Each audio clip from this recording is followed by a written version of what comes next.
welcome. In this lecture, we're going to continue on with the kind of computation, which gives us the p test. And we're breaking down the situation if p does not equal 1, and this is where we were at last time. I don't know if I specifically pointed out the fact that this has no t in it, so its limit is itself. But then let's just keep going. So we have that we're in this circumstance, we have two circumstances to deal with. So one is if p is greater than 1, so we'll start with that one.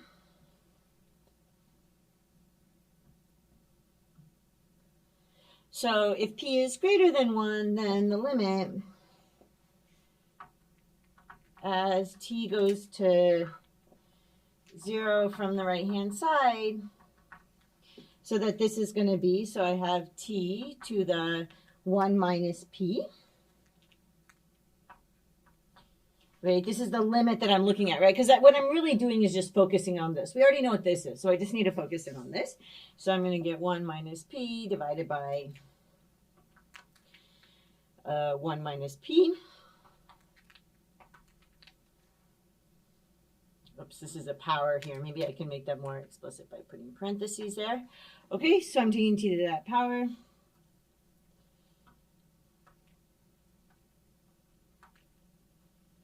So now we're going to have, so this is going to equal the limit as, so this is equal to the limit as, oh, that's not what I wanted to do first. What I wanted to do first was to pull out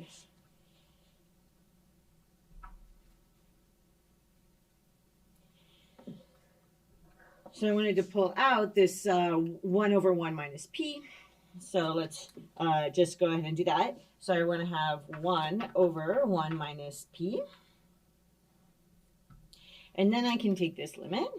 So I have the limit as t goes to 0 from the right-hand side.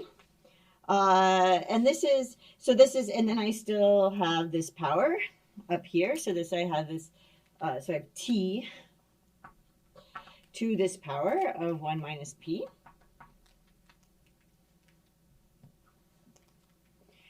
And we observe here, right, because p is greater than 1, we're going to observe that this is less than 0. This power here is going to be less than 0 because p is greater than 1. Okay, onward. I'm going to fix, as long as we're going onward, that this might be a little difficult to see because of the overlap. So let's kind of fix that. I want you to be able to see everything I'm writing. So it's good to just take a moment to adjust things every once in a while to make them a little more clear.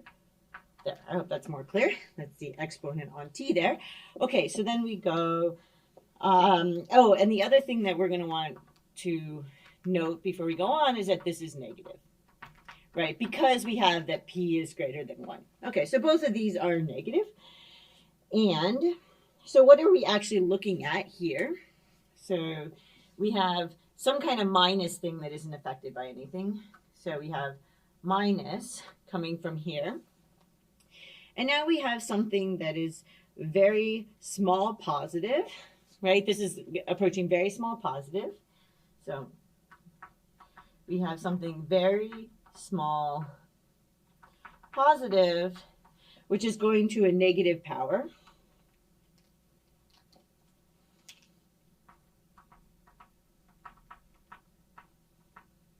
Okay, well, what happens when we have a negative power? So we can kind of look at this as then being, so this is, we can think of this as equal to, so we have minus, and then we have very small positive kind of on the bottom. So we have 1 over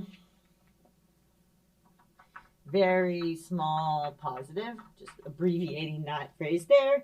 And now we can say this is to a positive power.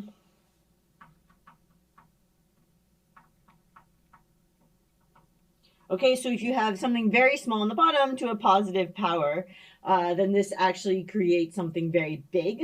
Okay, so this is going to end up going to negative infinity. Yes. Okay, so this is going to go, so this is going to converge to negative infinity, and so so this goes to negative infinity, okay? But then when we put this all in, right?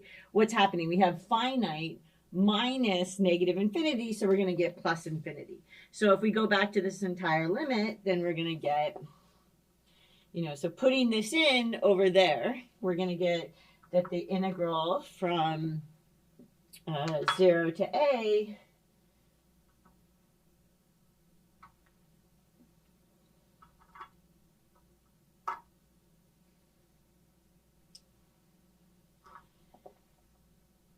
of, and then we have, so then we have 1 over x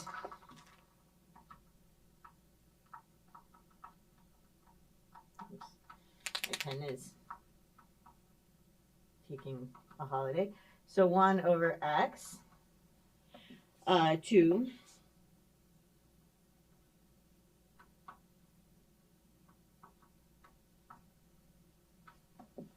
1 over x to the p, right?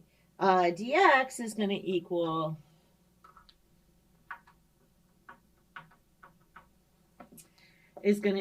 then that we're going to have positive infinity. So it's going to diverge. Okay. Because we had finite minus negative infinity, so this is going to give us this for this final answer. Okay. So now let's go through the other circumstance. So what happens if we have that p is less than 1? Okay, so in the circumstance where p is less than 1, we're going to have the limit. So we already know what this is, so we just need to focus in on this one. So I'm going to have the limit as t approaches 0 from the right-hand side, okay, of t to the 1 minus p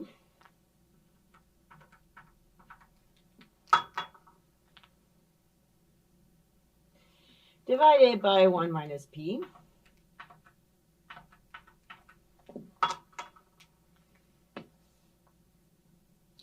okay, and this is going to equal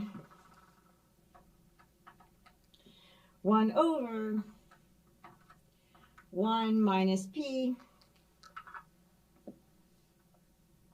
and then we're taking the limit,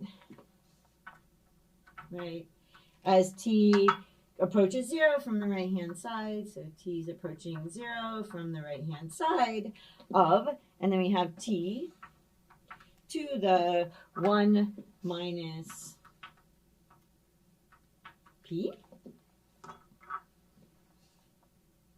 Okay, so this part here, this is going to be greater than 0. Okay, so that's going to give me, so this is going to equal 1 over 1 minus p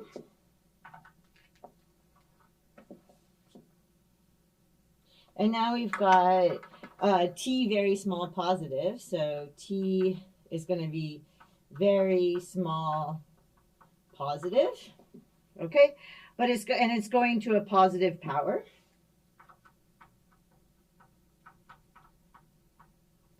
Okay, well, what happens when you have very small positive going to a positive power? You get something that actually goes to 0. So when we look back at the limit, we are only picking out the first part. Okay, so in this circumstance, we're going to have that the integral from 0 to a of 1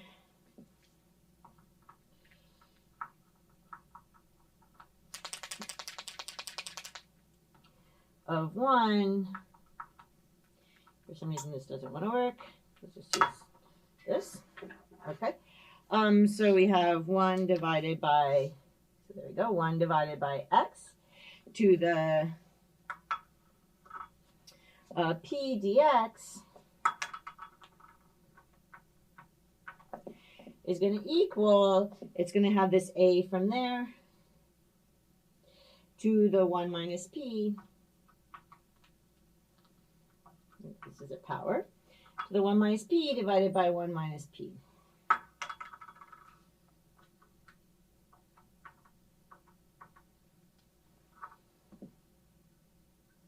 Okay.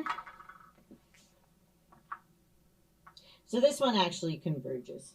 This isn't a good example because this is something where the graph still holds. We still have something that's shooting up to infinity there, but can actually be a finite area, which is one of these things that can be very disorienting to students. But this also works if you start like adding infinitely, like 1/2, 1/4, 1/8, 1/16, and so on.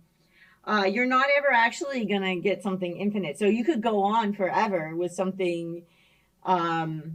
You could go infinitely long, but if you're adding up small enough things, it works. Well, and I guess that for that, you want to be like tilting this picture to see what I had to correspond that to here. But I mean, the point is that actually, if this is narrow enough, that soon enough, you actually can get a finite area. And it is this very disorienting thing, but it's really kind of cool that, mathematically you can see this, but it's the same idea actually as what's going on with when you add 1/2, 1/4, 1/8, 1/16, 1/32, 1/64, and so on. You could do that infinitely long. You're adding together infinitely many things, but you're actually going to get something finite.